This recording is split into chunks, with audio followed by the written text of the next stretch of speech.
അങ്ങനെ നമ്മുടെ റിപ്പോർട്ടറിലെ star striker ഉണ്ണി Balakrishnan reporter channel വിടുന്നത്രേ.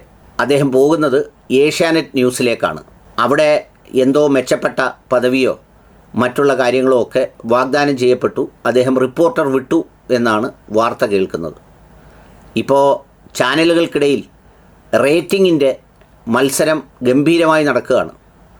നമ്മുടെ തടിമുതലാളിയുടെ ചാനൽ വളരെ പെട്ടെന്ന് റേറ്റിങ്ങിലൊക്കെ മുകളിൽ വന്ന് കഴിഞ്ഞ 2 ആഴ്ചയായി വളരെ ഗണ്യമായ അന്തരത്തിൽ നമ്മുടെ ഏഷ്യാനെറ്റ് ന്യൂസ് ചാനലിനെ 2ാം സ്ഥാനത്താക്കി റിപ്പോർട്ടർ ചാനൽ കത്തി നിൽക്കുമ്പോഴാണ് ഈ സ്ഥലം മാറ്റം നടക്കുന്നത്, അല്ലെങ്കിൽ കൂടുമാറ്റം നടക്കുന്നത്.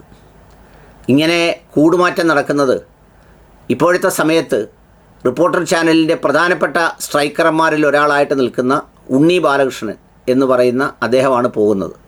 നേരത്തെ അദ്ദേഹം ഏഷ്യാനെറ്റിലായിരുന്നു, പിന്നീട് മാതൃഭൂമി ന്യൂസിൽ വന്നു, അദ്ദേഹത്തിൻ്റെ സഹോദരൻ വേണുവും വന്നു, പിന്നെ 2 പേരും പോയി, പിന്നെ പുറത്തു പോയി 2 പേരും കൂടി ഏതോ ഒരു യൂട്യൂബ് ചാനലോ മറ്റോ ഉണ്ടാക്കുന്ന വാർത്ത കണ്ടു. പിന്നെയാണ് അദ്ദേഹം റിപ്പോർട്ടർ ചാനലിലും വന്നു, അനുജൻ മീഡിയ വണ്ണിലും പോയി.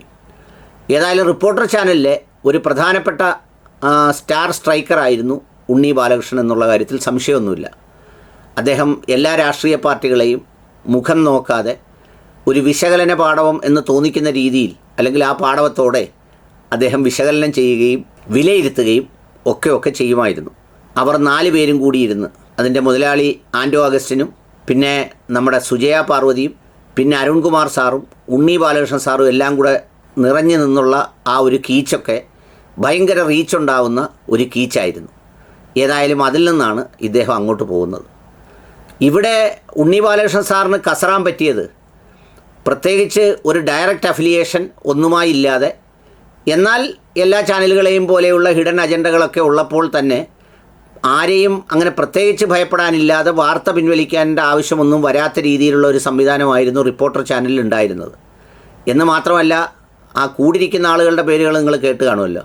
സുജയ പാർവതി, പിന്നെ അരുൺകുമാർ സാറ്, പിന്നെ നമ്മുടെ സ്മൃതി പരുത്തിക്കാട്, പിന്നെ മോലാളിയാണ്. അതിൽ സ്മൃതി പരുത്തിക്കാട് ഒഴിച്ചുള്ളവരൊക്കെ ഏത് റേഞ്ചിലും കളിക്കുന്നവരാണ്. ചിലപ്പോൾ അവർ ഹൈ റേഞ്ചിലേക്ക് പോവും, ചിലപ്പോൾ തറയിൽ നിന്ന് കുഴിയായി മാറാറുണ്ട്. അപ്പോൾ ഒരു ആവറേജ് നിലവാരം പുലർത്തി നിൽക്കുന്ന ഉണ്ണി സാറിന് ഒരു റേഞ്ചും മൈലേജും ഒക്കെ സ്വാഭാവികമായിട്ട് കിട്ടും. അത് അവിടെ ആയതുകൊണ്ടുകൂടി കിട്ടുന്നതാണ്, അദ്ദേഹത്തിൻ്റെ കഴിവ് കൊണ്ടുകൂടി ലഭിക്കുന്നതുമാണ്. എന്നാൽ ഇപ്പോൾ അങ്ങോട്ട് പോകുന്ന ഏഷ്യാനെറ്റ് ന്യൂസ് ചാനൽ നമ്മുടെ BJPയുടെ സംസ്ഥാന അധ്യക്ഷൻ്റെ ചാനലാണ്. അവിടെ എന്തൊക്കെ പറഞ്ഞാലും ഈ അറുത്ത് മുറിച്ച് വറുത്ത് കോരുന്ന പോലൊന്നും BJPയെ കോരാൻ പറ്റില്ല. അങ്ങനെ കോരിയാൽ വാർത്ത പിൻവലിക്കേണ്ടി വരും. അതിൻ്റെ ചെയർമാൻ തന്നെ എക്സ് പ്രൊഫൈലിലൊക്കെ എഴുതേണ്ടി വരും. അത് ശ്രദ്ധിക്കണമെന്ന് സിന്ധു സൂര്യകുമാറിനൊക്കെ താക്കീത് കൊടുത്ത പോലെ ഉണ്ണി ബാലകൃഷ്ണനും അത് ശ്രദ്ധിക്കണമെന്ന് പറഞ്ഞിട്ടുണ്ട് എന്നൊക്കെ പറഞ്ഞ്.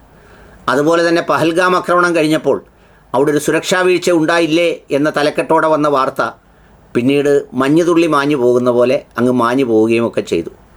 അതുകൊണ്ട് ഉണ്ണിയുടെ മനസ്സുമായി പോകുന്ന ആ ഉണ്ണി ബാലകൃഷ്ണൻ എന്ന് പറയുന്ന മനുഷ്യന് ഈ പാലുണ്ണി പോലെ അങ്ങ് പറിച്ചു കളയാത്തവണ്ണം അവിടെ പിടിച്ചു കയറാൻ കുറച്ച് പ്രയാസം ഉണ്ടാവും.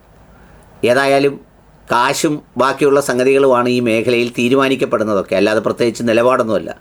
നമ്മൾ സാധാരണ ഓരോരുത്തരും വാർത്ത വിശകലനം ചെയ്യുകയും പറയുകയും ഒക്കെ ചെയ്യുമ്പോൾ അത് അവരുടെ ക്രെഡിബിലിറ്റിയും അവരുടെ ഒരു വ്യക്തിത്വവും ഒക്കെ ചേർന്നാണത് ചെയ്യുന്നത് എന്ന് നിങ്ങൾ വിചാരിക്കരുത്.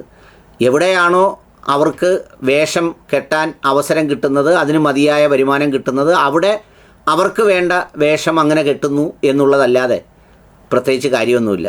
അതുകൊണ്ടാണ് നമ്മുടെ ദേശീയ ചാനലിലൊക്കെയുള്ള രവീഷ് കുമാറും രജ്ദീപ് സർദേശായും ഒക്കെ സ്വന്തമായി ചാനലുകൾ തുടങ്ങി അവരുടെ കാര്യങ്ങൾ പറയുന്നത് ഈ വേഷം കെട്ട് സാധ്യമല്ലാത്തതുകൊണ്ടാണ്. അരുൺകുമാർ സാറ് ന്യൂസ് 24-ലിരുന്ന് തടികടത്തിൻ്റെ വിവരങ്ങൾ AI ക്യാമറ ദൃശ്യങ്ങളോടെ വിശദീകരിച്ച ആൾ ഇപ്പോൾ അതിൻ്റെ കൂടിരുന്ന് ആ മുതലാളിയെ ന്യായീകരിക്കേണ്ടി വരുന്നതും, പിന്നെ അതുപോലെ തന്നെ സ്മൃതി പരുത്തിക്കാട് മീഡിയ വണ്ണിലിരുന്ന് ഇതിനെയൊക്കെ അതിശക്തമായി ഈ കാടിൻ്റെയും പ്രകൃതിയുടെയും നീതിയുടെയും പക്ഷത്ത് നിന്ന് വിചാരണ ചെയ്താൽ ഇപ്പോഴും അതിലുള്ളതും പിന്നെ ഈ കൂടുമാറ്റങ്ങളും ഒക്കെ കാണിക്കുന്നത് ഇത് തന്നെയാണ്. അങ്ങനെ വരുമ്പോൾ അതിലാകെ ഒരു വിഷമേ ഉള്ളൂ.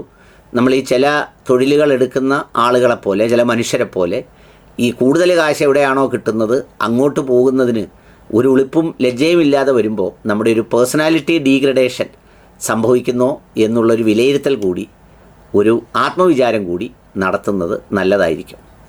നന്നായിരിക്കട്ടെ. ഉണ്ണി ബാലകൃഷ്ണൻ സാറ് കത്തി തിളങ്ങട്ടെ, കത്തി തീരാതിരിക്കട്ടെ.